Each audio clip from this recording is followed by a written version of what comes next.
نہیں تو کیا وہ ٹھیک کر رہے ہیں طالبان؟ دیکھیے ان کی بہت ساری چیزوں سے اختلاف ہو سکتا ہے، لیکن میں یہ سمجھتا ہوں یہ جو ہے سب کچھ ہو رہا ہے یہ ہماری غلطیاں ہیں نا، ہم نے جو غلط فیصلے کیے۔ قرآن و سنت تو 15 سال پہلے بھی نافذ نہیں تھا نا، یہی آئین تھا، یہی نظام تھا، یہی قتل و غارت تھی، پھر یہ لوگ کیوں نہیں لڑ رہے تھے ریاست کے خلاف؟ بہت اچھی بات کی۔ دیکھیں بات یہ ہے نا کہ یہ تو ہر وقت اشکال کی جاتا ہے کہ یہ فلاں وقت کیوں نہیں اٹھے، لیکن مسائل تو رہے، لڑائیاں جھگڑے تو رہے، اس کی صورتیں مختلف رہیں، بنگلہ دیش میں الگ رہی، بلوچستان میں الگ رہی، کراچی کے آپریشنوں کی الگ رہی، اب اس میں ایک نیا حساب آ گیا، چونکہ جب ان کی طرف حکومت نے پرویز مشرف کے غلط فیصلوں نے رخ کیا تو وہ جوابی کارروائی۔ اگر طالبان ٹھیک کر رہے ہیں، میں ٹھیک کی بات نہیں کی، تو آپ ساتھ کیوں نہیں دیتے، اور اگر غلط کر رہے ہیں تو آپ مذمت کیوں نہیں کرتے؟ بات یہ ہے نا، دیکھیں دو بھائی لڑائی ہے، ایک بھائی طاقت میں زیادہ ہے اور دوسرے کے پاس تھوڑی طاقت ہے، طاقت والا تھپڑ مارے تو کہیں ہم اس کی تو مذمت نہیں کریں گے، اور نیچے والا تھپڑ مار دے تو کہیں اس کی مذمت کریں گے، یا تو دونوں جانب ایک بات ہونی چاہیے نا، ہم دونوں جانب ایک بات رکھیں۔ ہم سمجھتے ہیں یہ دونوں بھائی ہیں، کل بھی بھائی تھے، یہی مجاہد تھے سارے کے سارے جو کشمیر میں لڑ رہے تھے، افغانستان میں لڑ رہے تھے، فوج اس کو سپورٹ کرتی تھی، آج کیا ہو گیا؟ آج خون کے پیاسے کیوں ہو گئے؟ آئیے ہم وہ یو ٹرن جو پرویز مشرف نے لیا تھا اور غلطی کی تھی اس پر علماء کو بٹھائیں۔ دو بھائیوں کی لڑائی ہے، یہ ہم فیصلہ نہیں کر سکتے کہ غلطی پہ کون ہے اور درستی پہ کون ہے؟ بات یہ نا، میں تو کہتا ہوں اس میں کمیٹی علماء کی بیٹھنی چاہیے اور قرآن و سنت کی روشنی میں تحقیق ہونی چاہیے۔ اچھا، اور ہمارا فرض کیا بنتا ہے کہ ان دو بھائیوں کی لڑائی میں ہم کیا کریں؟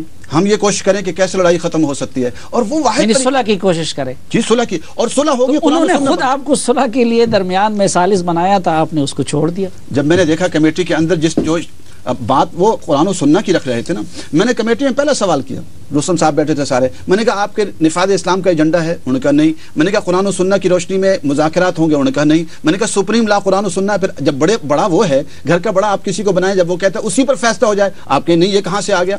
اب ہم نے ہاتھی کے دانت دکھانے کے اور کھانے کے اور رکھے ہوئے ہیں، مسلمانوں کو سب کو دکھانے کے لیے لکھا قرآن و سنت سپریم لا ہوگا، اندر جائیں یہ انگریزی کے قوانین سپریم لا ہیں، یہی جو جڑ ہے فساد کی۔ اس کو یہ مولانا سمیع الحق اور پروفیسر ابراہیم صاحب کیا شریعت نہیں چاہتے؟ دیکھیے ہر ایک کی اپنے وہ مجھ سے بات ہوئی، انہوں نے کہا جی یہاں کہاں شریعت آنی ہے بھائی، یہ لمبا طریقہ ہے، چلتے رہیں گے، ابھی مذاکرات۔ میں نے کہا حضرت مذاکرات ہی ممکن مجھے نظر نہیں آتے۔ کس نے کہا آپ سے؟ مولانا سمیع الحق صاحب اور پروفیسر ابراہیم صاحب نے کہا کہ یہ جمہوری طریقے سے ہوتا رہے گا، آپ مذاکرات کی پہلے ہم بات کر لیتے ہیں۔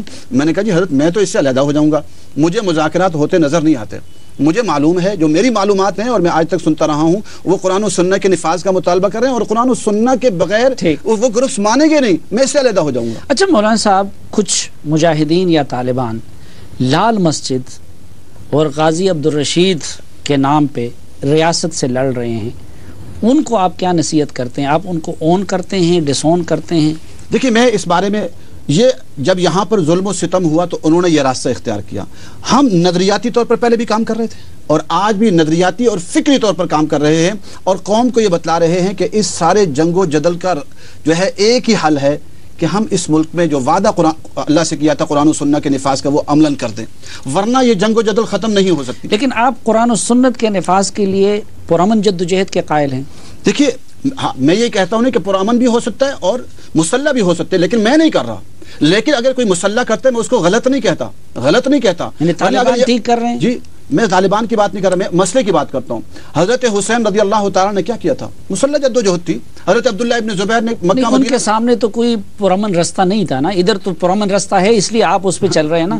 پرامن رستہ تو آپ دیکھ رہے ہیں کہ 55 سال سے 65 سال سے قرآن و سنت کا جو حال کیا ہوا ہے، آج تک یہ بحث ہوتی ہے کہ جی آپ عوام سے پوچھ لیں اسلامی نظام چاہتے ہیں کہ نہیں چاہتے۔ پھر وہی سوال اٹھے گا نا کہ اگر پرامن رستہ کارآمد نہیں ہے تو پھر آپ خود کیوں مسلح رستے کی طرف نہیں جاتے؟ بالکل ٹھیک ہے، اور اگر آپ جیسے لوگ پرامن رستے پہ چل رہے ہیں تو اس کا مطلب یہ کہ پاکستان میں پرامن رستے کے ذریعے اصلاح کی گنجائش ہے۔